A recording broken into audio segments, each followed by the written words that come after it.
Ja, rasimo s tekmo v tekmo.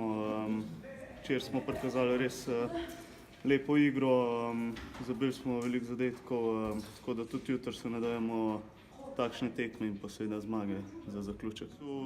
Delamo že te stvari skozi cel turnir, ampak nekako nam ni igra stekla do včeraj, se pravim. Jutri gremo na zmago, da lepo zaključimo turnir. Ta prost dan nam bo danes res dobro dal, glede na to, da nas jutri čaka težka tekma. Saj sem včeraj govoril, mislim, da vsi vemo, kako pomembna ta tekma je, da bomo malo odigrali, tako smo do zdaj.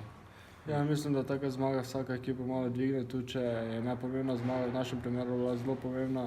V tem primeru še nas je bolj motivirala in bolj dvignila, tako da res lahko gremo za samozavest na naslednje tekme.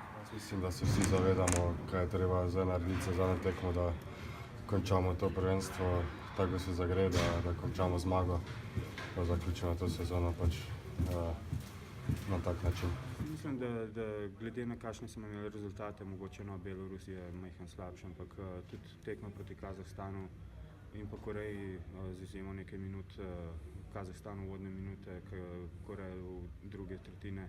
Mislim, da stvari niso bile tako slabe, kakor kaže rezultat, ampak na koncu vsi gledamo samo, kakšen je rezultat na koncu. Zelo dobro je bilo včeraj in sem prepričan, da bojo fantje poskušali ponoviti igro včeraj. Mislim, da fantje so mentalno pripravljeni in pa fizično tudi še dovolj spočiti, da jutri odigramo tekmo tako, kot se zagre in pa da vzamemo 3 točke.